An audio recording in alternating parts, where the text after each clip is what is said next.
Maths. जैसे कि आप लोगों को मालूम है हम चैप्टर नंबर 10 कर रहे हैं और चैप्टर नंबर 10 के हमने एक्सरसाइज 10.2 आखिर के सिर्फ 4 क्वेश्चन बाकी रहेंगे इस चैप्टर के और 2 थ्योरम है, वो थ्योरम हम प्रूफ करेंगे। तो आज जो हमने क्वेश्चन नंबर 8 तक कंप्लीट कर लिया था पिछले लेक्चर्स में, तो आज हम शुरुआत करने वाले हैं क्वेश्चन नंबर 9 से। क्वेश्चन नंबर 9 से जो क्वेश्चन स्टार्ट होने वाले हैं वे काफ़ी टफ माने जाते हैं इस चैप्टर की जो जान है। यानी मैं आपको बता देना चाहता हूँ कि क्वेश्चन नंबर 7 से, सॉरी 6 से लेके आगे तक हर साल यानी 13वें क्वेश्चन तक हर साल जो है एक क्वेश्चन आना 100% तय रहता है। इस चैप्टर में से क्वेश्चन नंबर 6 से क्वेश्चन नंबर 13 तक एक क्वेश्चन बिल्कुल सेम टू सेम आपको ऐसा ही मिलता है और उनमें से जो ज़्यादातर मेन होता है वो होता है क्वेश्चन नंबर 9। क्वेश्चन नंबर 9 जो है वो ज़्यादातर आता है और थोड़ा टफ भी माना जाता है। इसे स्पेशल लिख लेते हैं हम क्योंकि इसे करने का तरीका जो है हमारा एक अलग तरीके का रहता है। तो स्पेशल क्वेश्चन किसे कहते हैं? जो करने का तरीका थोड़ा सा अलग रहे, थोड़ा सा डिफरेंट रहे, ठीक है, तो उसे हम यूज करते हैं स्पेशल क्वेश्चंस में। ठीक है, तो मैं उम्मीद करता हूं आप बहुत ध्यान से वीडियो देखेंगे, कोई स्किप नहीं करना है, आपको ध्यान से समझना है और इसका तरीका समझ लेना है किस तरीके से होने वाला है। तो हम क्वेश्चन नंबर 9 पढ़ते हैं। क्वेश्चन नंबर 9 है आकृति 10.13 में, ये वाली एक आकृति दे रखी है हमें, ये वाली एक्स वाई और X dash Y dash O केंद्र वाले किसी वृत्त पर दो समांतर स्पर्श रेखाएं हैं। इसका मतलब ये वाली रेखा और ये वाली रेखा स्पर्श रेखाएं भी और समांतर भी है। समांतर रेखाएं किन्हें कहते हैं? जो एक दूसरे को कभी नहीं कट करती। ठीक है, जो एक दूसरे को कभी कट नहीं करती वो समांतर रेखाएं। और स्पर्शी बिंदु सी पर स्पर्श रेखा ए बी एक्स वाई को ए तथा एक्स डैश वाई डैश को बी पर कट करते हुए प्रतिच्छेद करती है। एक रेखा ए बी है जो इसे सी पे प्रतिच्छेद करते है, ए बी पे प्रतिच्छेद करती है, ये वाली लाइन दे रखी है। हमें सिद्ध क्या करना है? हमें सिद्ध करना है angle A O B 90 degree. A O B ये वाला एंगल जो है हमें 90 डिग्री प्रूफ करना है। चलिए शुरू करते हैं। तो सबसे पहले हमें जो क्वेश्चन दे रखा है ना, क्वेश्चन में फिगर दे रखा है, फिगर तो हमें हर हालत में ड्रॉ करना है। ठीक है, इस चैप्टर में जो भी हमें फिगर दिया जाए या ना दिया जाए, अगर हमें इंफॉर्मेशन जो दे रखी है उससे हमें फिगर ड्रॉ करना है। ठीक है, हमने एक वृत्त बना दिया, वृत्त पे दो स्पर्शी रेखाएं दे रखी है, एक इधर और एक इधर, ये दोनों की दोनों जो है समांतर स्पर्शी रेखाएं हैं। यहां पर एक पॉइंट दे रखा एक्स और ये पहली स्पर्शी रेखा है एक्स वाई। ठीक है, और दूसरी स्पर्श रेखा है हमारी X dash Y dash, X dash और यहां पर दे रखी है हमें वाई डैश। ठीक है, यहां पर हमें वृत्त का केंद्र दे रखा है ओ और यहां पर जो है इसके स्पर्शी बिंदुओं से मिलाते हुए हमने लाइन खींच दी है। ठीक है, यहाँ पे स्पर्शी बिंदु और स्पर्शी बिंदु यहाँ पर क्या है हमारा P और यहाँ पर है हमारा Q और एक तीसरी स्पर्शी रेखा खींची गई है यहाँ से C से और इससे मिलाते हुए हमने एक आगे लाइन बढ़ा दी है। ठीक है, जो यहाँ पर इस रेखा को A पर कट कर रही है और इस वाली समांतर रेखा को बिंदु B पर कट कर रही है। और ये स्पर्शी बिंदु जो है हमें कौन सा दे रखा है? इसका नाम दे रखा है C और यहाँ से हमने इसे मिला दिया है और इससे हमें B को मिला दिया है, ये मिला दिया हमने B को। ठीक है, और हमें प्रूफ क्या करना है? हमें गिवन क्या क्या है? पहले गिवन लिख लेते हैं हम। गिवन दे रखा है एक्स वाई तथा एक्स डैश वाई डैश इस समांतर रेखाएं हैं, समांतर रेखाएं हैं, समांतर रेखाएं हैं। ठीक है, समांतर रेखाएं। दूसरी चीज, और इससे जो स्पर्शी बिंदु से हमारा ये वाला कोण कितने डिग्री का बनेगा? 90 डिग्री, क्योंकि हमें थ्योरम पता है कि किसी भी स्पर्शी बिंदु को अगर हम वृत्त के केंद्र से मिलाएंगे तो स्पर्श रेखा पर वो 90 डिग्री का कोण बनाएगा। ठीक है, इस 90 डिग्री का कोण बनाएगा, ये भी 90 डिग्री हो गया और ये भी 90 डिग्री हो गया। मैंने आपको अब टू प्रूव हमें क्या करना है? टू प्रूव हमें करना है कि हमारा एंगल ए ओ बी यानी ये वाला एंगल ए ओ बी जो है ये 90 डिग्री है, ये प्रूफ करना है हमें। ए ओ बी जो है 90 डिग्री है। अब इस सवाल को हम स्पेशल क्यों कहते हैं? स्पेशल इसलिए कह रहे हैं क्योंकि हमें जो है इसमें जो हम सर्वांग क्षमता चैप्टर पढ़े हैं उस वाली चीज़ को यूज़ करना होगा। यहाँ पे जो क्लास 9 में हमने सर्वांग क्षमता प्रूफ करी थी कि कॉन्ग्रेंस जिसे इंग्लिश में बोलते हैं, तो हमने आपको पहले ही बता रखा है, प्रूफ करेंगे अब हम। मैंने आपको बताया है कि किस तरीके से हम इसे सॉल्व करेंगे कि हमेशा जहां भी हमें स्पर्शी बिंदु दिखाई दे उस वृत्त को उसको जो है वृत्त के केंद्र से मिला देंगे। यहां पर स्पर्शी बिंदु है, ये तो वृत्त के केंद्र से मिला ही हुआ है, लेकिन यहां पर हमारे नहीं मिला हुआ तो हम इसे भी यहां से इसे मिला देंगे। ठीक है, बिंदु सी से हमने इसे मिला दिया। अब हम ध्यान से देखें, जब स्पर्शी बिंदु से इसे मिला दिया है तो ये कितने डिग्री का कोण बन जाएगा? 90 डिग्री का। ये भी 90 डिग्री, ये भी 90 डिग्री। हमें क्या कर लेंगे कि हम जो है इस वाले त्रिभुज को इस त्रिभुज के सर्वांग सम प्रूफ कर देंगे, यानी कॉन्ग्रेंस प्रूफ कर लेंगे। जब कॉन्ग्रेंस प्रूफ हो जाएगा तो ये एंगल जो है इस एंगल के इक्वल आ जाएगा। हमारी प्लानिंग क्या है आगे कि हम क्यों कर रहे हैं ऐसा, हम क्या करने वाले हैं, जिस तरीके का ये पोर्शन बन रहा है इधर इधर, उसी तरीके का ये वाला बन रहा है। हम पहले इन दोनों को सर्वांग सम प्रूफ करने के बाद क्या कर देंगे कि ये वाला और ये एंगल जो है हमारा क्या है, इक्वल है। यानी अगर जो हमने इसे x कर लिया, अंदर वाले को x, ये भी x हो जाएगा, दोनों बराबर हो जाएंगे जब सर्वांग सम प्रूफ कर देंगे तब। उसके बाद हमने इसे कह दिया y, तो इधर वाला भी y होगा जब हम सर्वांग सम प्रूफ कर देंगे तब। हमने अभी फिलहाल इसे x माना है, ठीक है, अंदर वाले को या बाहर वाले को, दोनों को x हो जाएंगे ऑटोमेटिकली, ठीक है। तो अब जो है हम जब बाद में हम इस वाले त्रिभुज में लेंगे तो इस और इसका सम जो हम 90 डिग्री के बराबर दिखा देंगे, जिसकी हेल्प से हम ये वाला 90 डिग्री दिखा सकते हैं। अभी आप लोगों को समझ में नहीं आया मैंने क्या बात कही है, तो हम पहले दिखते हैं, सिस्टमेटिकली प्रूफ करते हैं। हमें क्या बताया मैंने आपको, सबसे पहले त्रिभुज त्रिभुज OPA तथा त्रिभुज OCA में, OPA और OCA दोनों त्रिभुज में हमने ले लिया, OPA और OCA इन दोनों त्रिभुज में हमने ले लिया। इन दोनों त्रिभुज को हम सर्वांग सम यानी कॉन्ग्रेंस प्रूफ करने वाले हैं। तो कॉन्ग्रेंस प्रूफ करने के लिए हमें कोई सी तीन चीजें इक्वल दिखानी पड़ती हैं त्रिभुजों की। तो हम क्या प्रूफ करने वाले, देखो OP जो है वो किसके बराबर होगी, OC के, OP बराबर OC। रीजन क्या है इसका, हमें आगे रीजन जरूर लिखना होता है। तो रीजन क्या है, ये जो हमारा वृत्त है, वृत्त की त्रिज्याएं हैं, वृत्त की त्रिज्याएं, और इंग्लिश में बोलेंगे रेडियाई ऑफ द सर्किल, ठीक है। तो त्रिज्याएं हैं, एक ही वृत्त की त्रिज्या तो बराबर होगी, ठीक है, एक ही वृत्त की त्रिज्या है। उसके बाद जो है OA जो है OA के बराबर होगी, क्यों, क्योंकि कॉमन लाइन है, OA is equal to OA, ये है कॉमन लाइन, और हिंदी में क्या बोलेंगे इसे, उभयनिष्ठ, उभयनिष्ठ रेखा, उभयनिष्ठ रेखा कॉमन लाइन हो गई। अगली चीज क्या है हमारे पास, अब तीसरी चीज हमें दिखानी है। तीसरी चीज देखो, ये 90 डिग्री है, ये भी 90 डिग्री है, 90 है ना, यानी एंगल P जो है वो बराबर है एंगल C के, और ईच यानी प्रत्येक 90 डिग्री, प्रत्येक जो है 90 डिग्री के बराबर है। अब हमारा एक राइट एंगल हो गया 90 डिग्री, एक बेस हो गया और एक हाइपोटेन्यूज। तो हम इसमें कौन सा रूल लगेगा, तो हम लगाएंगे बाई RHS क्रिटेरियन, ठीक है, बाई RHS क्रिटेरियन। क्या हो जाएगा, जब दो त्रिभुज में ये RHS हम लगा रहे हैं, RHS क्यों गई, क्योंकि हमारी 90 डिग्री के सामने वाली हाइपोटेनियस, ये राइट एंगल और एक साइड, तीन चीजें इक्वल हो जाती है, हम उसे देखते हैं RHS क्रिटेरियन। जब दो चीजें इक्वल, तीन चीजें इक्वल हो गई तो हम कहेंगे कि ट्राइंगल OPA जो है वो कॉन्ग्रेंस है ट्राइंगल OCA के। ये कॉन्ग्रेंस का निशान होता है सर्वांग समता का, आपने क्लास 9th में पढ़ा होगा, 10th में भी एक दो क्वेश्चन हमने इससे किए हैं, ठीक है। तो ये दोनों जो है त्रिभुज सर्वांग सम हो गए। जब तो त्रिभुज सर्वांग सम हो जाते हैं तो उसके उसकी जो सॉरी उसके जो मतलब करस्पॉन्डिंग साइड्स जो होती है ना, या करस्पॉन्डिंग एंगल्स, वो इक्वल हो जाते हैं। कॉन्ग्रेंसी का मतलब क्या होता है, जैसे ये मेरा हाथ है, इसी हाथ के ऊपर मेरे ये वाला हाथ हो गया, तो ये दोनों हाथ मेरे कॉन्ग्रेंस है। तो कॉन्ग्रेंस का मतलब है जितना बड़ा मेरा ये अंगूठा होगा उतना ही बड़ा ये होगा। अब करस्पॉन्डिंग का मतलब क्या है कि भाई दोनों हाथ बराबर है, ये मैंने बता दिया, लेकिन मैं इस हाथ के ऊपर इसे रखूंगा तो इस तरीके से रखूंगा तो ये बराबर नहीं होने के।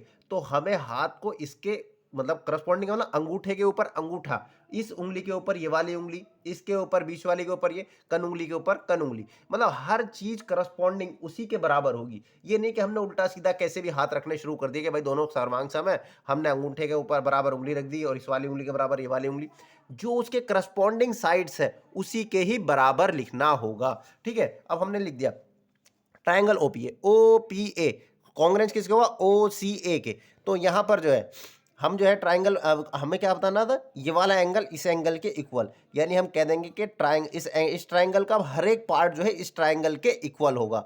तो हमने कह देंगे कि ये वाला जो ट्राइंगल, ये वाला जो एंगल है, एंगल PAO, एंगल PAO जो है वो बराबर हम कह देंगे एंगल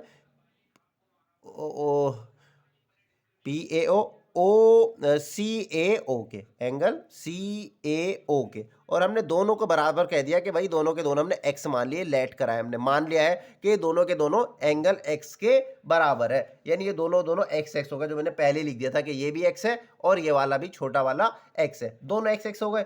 सिमिलर यार हिंदी में लिखेंगे इसी प्रकार, इसी प्रकार, इसी प्रकार जो है, अब हमें ये दूसरा जो दो ट्राइंगल है इन्हें प्रूफ नहीं करना, हम डायरेक्ट लिखेंगे इसी प्रकार, यानी triangle triangle O Q B वो बराबर सर्वांग सम होगा किसके, ट्राइंगल ओ सी बी के। ये दोनों ट्राइंगल भी कॉन्ग्रेंस होंगे बिल्कुल इसी तरीके से जिस तरीके से हमने ये ऊपर वाले दो ट्राइंगल कॉन्ग्रेंस प्रूव करे हैं।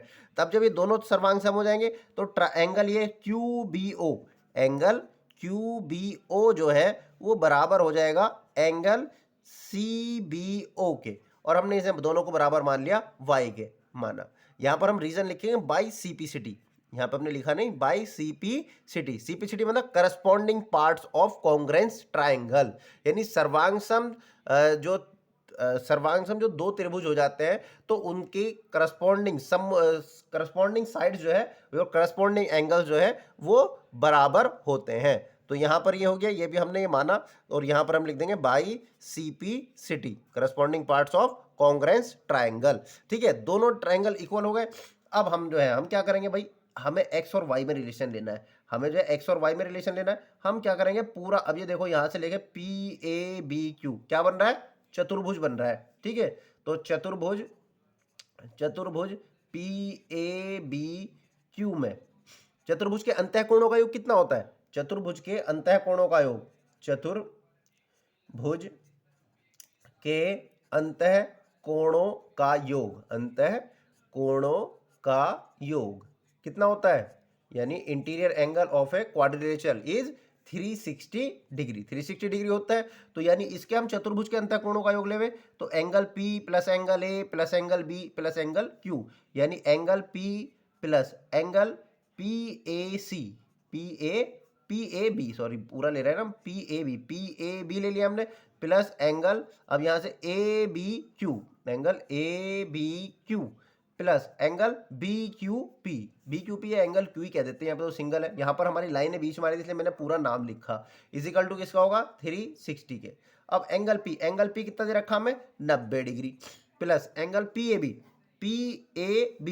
अब देखो PAB ये पूरा का पूरा है, हमारा इतना x है और इतना x है, तो पूरा कितना हो जाएगा 2x, समझ में आया, 2x कैसे हुआ, क्योंकि आधा हमने x माना, इधर भी आधा x, तो x और x कितना हो गया 2x, प्लस ABQ देखे तो इधर y और इधर भी y, दोनों हमने बराबर बराबर प्रूफ करे ना, यहाँ पर ये दोनों को y के बराबर माना है, तो पूरा का पूरा कितना हो जाएगा 2y, और एंगल Q कितना है 90 डिग्री, क्योंकि ये जो है स्पर्शी बिंदु को वृत्त के केंद्र से मिला दिया और कोण 90 डिग्री बन गया, इजिकल टू 360। तो एंगल 2x प्लस 2y ये तो यहीं पे रहेंगे, 90 और 90 कितने हो जाएंगे 180, और मैं इसे डायरेक्ट इधर भेज देता हूँ 360 के पास, तो क्या हो जाएगा माइनस का 180, यानी 2 कॉमन ले लेंगे तो x plus Y is equal to कितना बचेगा 180, 360 में से 180 जाएंगे तो बचेगा 180, ये 2 मल्टीप्लाई में है तो ये कहाँ पर जाएगा, ये जाएगा डिवाइड में, x plus Y is equal to 180 बटे 2, 2 से काटेंगे 2 9 18, यानी आ गया 90, यानी x plus Y is equal to 90 degree, इसे इक्वेशन 1 कह लेंगे हम, क्या कह देंगे इक्वेशन 1। अब हम क्या करेंगे, अब हम ऐसा करते हैं, हम इस वाले त्रिभुज में हमें कौन सा एंगल चाहिए, ये वाला AOB, अगर हम AOB से देखें तो AOB से एक ट्रायंगल बन रहा है हमारा, ये वाला, ये ट्रायंगल बन रहा है नहीं बन रहा है, तो हम इस त्रिभुज में ले लेंगे इन ट्रायंगल AOB में त्रिभुज के अंतः कोणों का योग कितना होता है, त्रिभुज के अंतः कोणों का योग कितना होता है भाई, चतुर्भुज के 360 होता है, त्रिभुज के कितना होता है 180 डिग्री, क्लास 6 से पढ़ते आ रहे हैं हम। ठीक है, तो त्रिभुज के अंतः कोणों का योग, त्रिभुज के अंतः कोणों का योग 180 डिग्री होता है, sum of interior angle of a triangle is 180 degree. तो यहाँ पर अब हम देखें इस वाले ट्राइंगल में ले रहे हैं अंदर अंदर वाले में, तो इसके नाम रखेंगे अंतः कोण कौन कौन से बन रहा है इसका, पहले वाला लेंगे AOB, angle AOB plus angle OAB, angle OAB plus angle ABO, angle ABO is equal to किसके बराबर 180 के बराबर। ठीक, एंगल AOB ये हमें प्रूफ करना है यहाँ पर 90 डिग्री के, तो एंगल AOB तो ऐसे रहने दो भाई, प्लस OAB यानी OAB ये कितना माना हमने x, तो यहाँ पर रख देंगे हम x, plus A B O ये कितना माना हमने y, तो यहाँ पे हम रख देंगे y is equal to 180। Angle A O B और x प्लस वाई, अगर हम इसे ध्यान से देखें x प्लस वाई कितने के बराबर है 90 के बराबर, तो हमने इस दोनों की जगह रख दिया 90 इज इक्वल टू 180। अब ये 90 उधर जाएगा तो क्या हो जाएगा माइनस का हो जाएगा, यानी 180 माइनस 90, और 180 में 90 जाएंगे तो 90 हमारा प्रूफ हो गया। जो हमें प्रूफ करना था वो चीज हमारे पास आ गई कि एंगल ए ओ बी जो है 90 डिग्री प्रूफ करना था, 90 डिग्री आ गया। देखो थोड़ा सा कॉम्प्लिकेटेड नहीं है ये, मतलब थोड़ा सा हटके है सवाल। अभी तक हमने जितने भी क्वेश्चन किए, इसीलिए मैंने इस सवाल को आपको स्पेशल किया, बताया। स्पेशल जो भी क्वेश्चन हो तो आप जो है एक बार उसे जरूर करें, जो भी स्पेशल क्वेश्चन हो ना आप उसे एक बार जरूर ट्राई करें रिटर्न में लिखकर, ठीक है। पहले समझे किस किस तरीके से मैंने कराया आपको, समझने के बाद उसे एक बार पेपर कॉपी पे जरूर अपने आप कर देखें, ठीक है। चलिए तो अब करते हैं हम क्वेश्चन नंबर 10। क्वेश्चन नंबर 10 क्या कह रहा है? क्वेश्चन नंबर 10 कह रहा है कि सिद्ध कीजिए कि किसी बाह्य बिंदु से किसी वृत्त पर खींची गई स्पर्श रेखाओं के बीच का कोण स्पर्श बिंदुओं को मिलाने वाली रेखाखंड द्वारा केंद्र पर अंतरित कोण का संपूरक होता है। काफी सिंपल सवाल है ये, तो देखो बड़ा इजीली हो जाएगा। देखो हमें जैसे क्वेश्चन कह रहे हैं ना, पहले मैं उसके अकॉर्डिंग जो है ना फिगर ड्रॉ करेंगे। मैंने आपको पहले ही बताया कि आपको फिगर ड्रॉ जरूर करना है इस चैप्टर में, ठीक है भाई। हमने एक ओ वृत्त का केंद्र खींच लिया, अब वो कह रहा है कि किसी बाह्य बिंदु से, एक बाह्य बिंदु ले लिया मैंने यहाँ पर बिंदु P, किसी बाह्य बिंदु से किसी वृत्त पर खींची गई स्पर्श रेखाओं। अब इससे जो है स्पर्श रेखा, कितनी स्पर्श रेखाएं खींच सकते हैं? 2 स्पर्श रेखाएं खींच सकते हैं। एक इधर खींच दी हमने और एक मैंने खींची ये, ठीक है। 2 स्पर्श रेखा कर दी मैंने, कहा PA और PB, 2 स्पर्श रेखाएं खींच दिए। अब उसके बाद कह रहा है कि वृत्त पर खींची गई स्पर्श रेखाओं के बीच का कोण। अब इनके बीच का कोण कौन सा बन रहा है? यानी ये वाले कोण की बात चल रही है। कोण स्पर्श बिंदुओं को मिलाने वाले रेखाखंड, स्पर्श बिंदुओं को मिलाने वाले रेखाखंड। स्पर्श बिंदु कौन सा है? एक यहाँ पर, एक यहाँ पर। स्पर्श बिंदुओं को मिलाने वाला रेखाखंड भी खींच दो भाई, ये हमने स्पर्श बिंदुओं को मिलाने वाला रेखाखंड द्वारा केंद्र पर अंतरित कोण। अब इस वाले बिंदुओं से मिलाने वाला रेखाखंड के, अब इससे जो है हमने कहां पे मिलाना है? इसके यहां से यहां पर और यहां से यहां पर, ठीक है। पर अंतरित कोण का संपूरक होता है, यानी ये वाला जो रेखाखंड आया इससे हमने इसे इस पे मिलाया तो ये वाले कोण की बात चल रही है जो केंद्र पे मिला रहा है। अब ये रेखाखंड तो ये हुआ, अब इस रेखाखंड से जो केंद्र पे अंतरित कोण बन रहा है यानी एंगल ए ओ बी, ये दोनों जो है संपूरक है, ये बताना है हमें, ठीक है। यानी समझ में आ गया हमें? तो हमें गिवन क्या है? हमें गिवन है भाई के पी ए तथा पीबी, पी ए तथा पीबी स्पर्शी रेखाएं हैं, ठीक है, स्पर्शी रेखाएं हैं। और ओ जो है वृत्त का केंद्र है, ओ वृत्त का केंद्र है, ओ वृत्त का केंद्र है, ठीक है। फिगर हमने अकॉर्डिंग टू क्वेश्चन बना लिया है। अब टू प्रूफ क्या करना है हमें? तो प्रूव हमें करना है क्या था, मैंने अभी बताया था तुम्हें कि जो स्पर्श बिना ये वाला कोण जो बन रहा है यानी जो स्पर्श रेखाओं के बीच का कोण, इसका कोण का नाम क्या बन रहा है? A P B, A P B. और ये किसका संपूरक? देखो संपूरक, संपूरक का मतलब होता है सप्लीमेंट्री। इंग्लिश वाले क्या बोलते हैं संपूरक को? सप्लीमेंट्री, सप्लीमेंट्री, ठीक है। तो इंग्लिश वाले तो सप्लीमेंट्री बोलते हैं और हिंदी वाले संपूरक। आपने पढ़ा हुआ क्लास 6 में सप्लीमेंट्री और एक होता है कॉम्प्लीमेंट्री।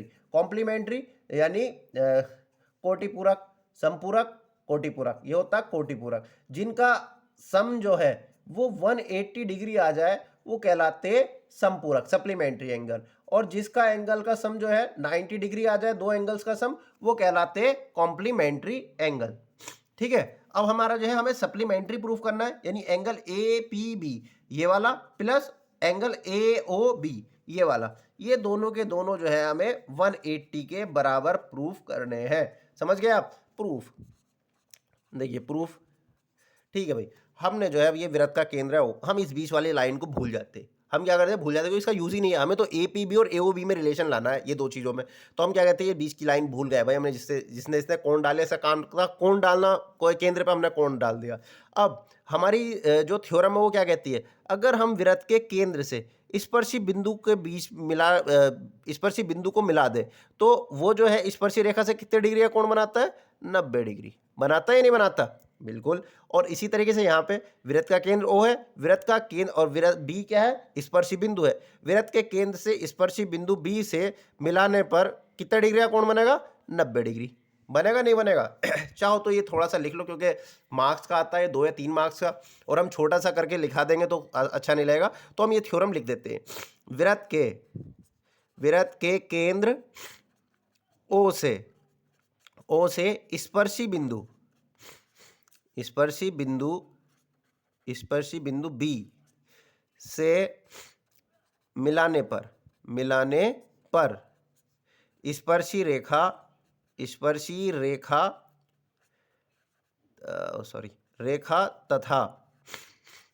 तथा त्रिज्या OA है ना, ये त्रिज्या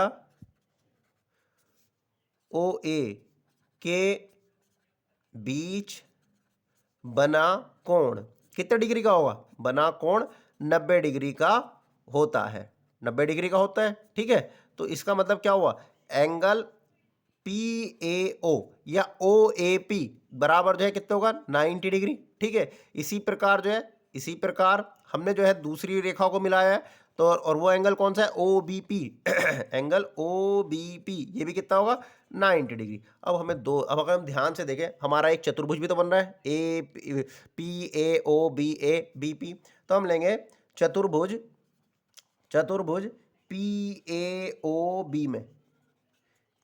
PAOB में क्वाड्रिलेटरल बन रहा नहीं बन रहा है हमारा, क्वाड्रिलेटरल इंग्लिश मीडियम वाले कहेंगे क्वाड्रिलेटरल, PAOB जिसमें 4 साइड होती है उसे क्या बोलते हैं, क्वाड्रिलेटरल। तो PAOB में के sum of interior angle of a quadrilateral, अभी हमने पिछले क्वेश्चंस में भी ये यूज किया था कि चतुर्भुज के अंतः कोणों का योग कितना होता है, कोणों का योग होता है जी 360।